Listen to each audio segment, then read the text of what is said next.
عليكم. ايه الفرق يا حاج من جوامع زمان وجوامع دلوقتي؟ طيب انا هقول لك على فرق واحد بس يا حاج محمد، كفايه عليك.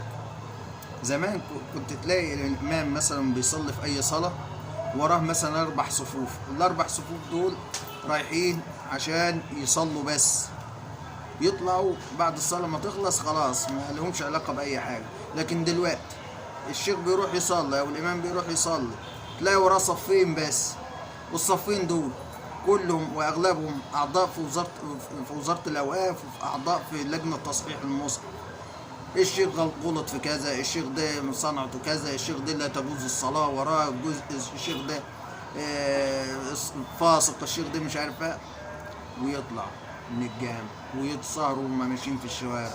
ولذلك تلاقي روح المصلين وروح المساجد، والمساجد ما بقتش عمرانه زي الاول يا حاج محمد. ربنا يهدي والله المستعان. السلام عليكم.